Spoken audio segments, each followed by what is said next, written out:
I want to start with a little background on the classes I teach, my students I have, and where my curriculum was when I started, where it is now, and hopefully where it's going. And I was actually asked by the department chair several years ago to apply for this job. When I took this job, the physical science program was in pretty bad shape. Nobody was taking the classes. Coaches and other advisors weren't enrolling students in the class. The pass rate was less than 30%. It was poorly ran, and it followed the curriculum model of read the textbook, take the book generated multiple choice test, and do a few canned labs and move on.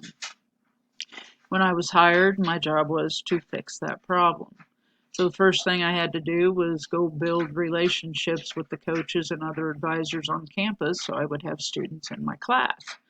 The second thing I did was totally scrap the old curriculum and do things my way. My classes are general education science classes for non-science majors. Basically, I sell a product no one really wants, but they're forced to buy if they want a degree. Okay? But my classes are lab classes, so we get to do a lot of learning by doing. We get to do a lot of activities, a lot of projects, a lot of labs. I like to focus on skills and not stuff. I like to focus on problem solving and critical thinking. One thing I do that's different from most people is I let my students use notes on the test. I want my students to use notes on the test.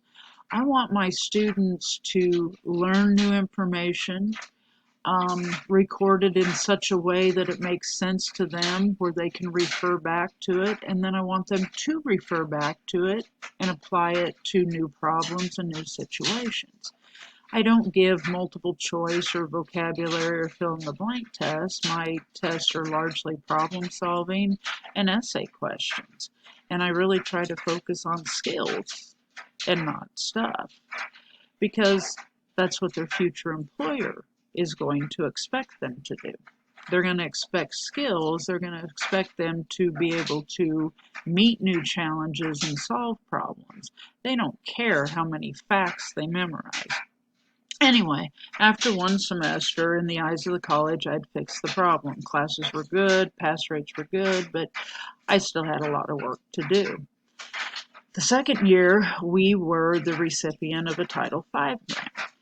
When we applied for the grant, the pass rate for physical science was really, really low. It was before I got there. So physical science was on the list of classes that needed revamped. Now, with a Title V grant comes a lot of money for technology. In fact, they throw money at you if you want to buy technology. Unfortunately, a lot of instructors and professors saw this as a way to get new toys for their classroom, so they got new technology and used it to teach exactly the same way they had been teaching. I saw it as a way to get a stipend for something I had already done because I'd already increased my pass rate from 30% to 90% without any new technology. I really appreciate that the readings this module emphasize the fact that technology and innovation are not the same thing. Technology is a tool. Innovation is what you do with that tool or what you do in general. Innovation is trying and doing new things. An AVER panel or view board instead of a chalkboard is not going to magically make students learn better. And a lot of our instructors, they had new toys and kept teaching the same way. Technology is a tool. I think sometimes getting new technology makes us a little complacent in our curriculum, and I don't believe in complacency. Complacency and innovation don't mix. There's always ways to improve, there's always new ways to use stuff. I really like the reading Innovation and Education, What Works, What Doesn't, and What to Do About It. I felt it really focused on job readiness, career readiness, and things students really need. At my level, I'm trying to prepare students for jobs that probably don't even exist yet. I can't teach them a fact or a specific skill or a specific piece of information. I have to teach them skills. I have to teach them how to think, how to solve problems. I have to give them the ability to adapt, to change, to be resilient, to be brave, to try new things. They need a strong work ethic and a positive attitude, not just towards learning, but towards life. Yeah, I cover a lot of content, but the focus is really always on the skills and what they're really learning.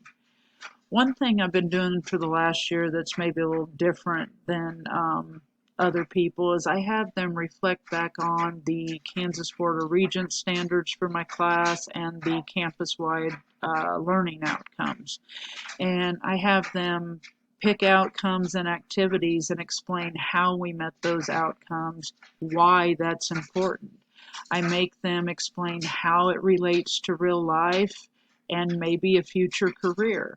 They have to tell me what life lessons they learn and what they glean from it. I don't know if it's helping them a lot, but I've learned a lot of new things. I've realized that what I think an activity is doing, what I think I'm teaching them and what they're really taking are two different things. And that's not all bad. And sometimes what they get out of an assignment or activity is totally different than what I intended, and that's okay. The point is, with innovation, we have to be creative enough to think of new things and brave enough to try them.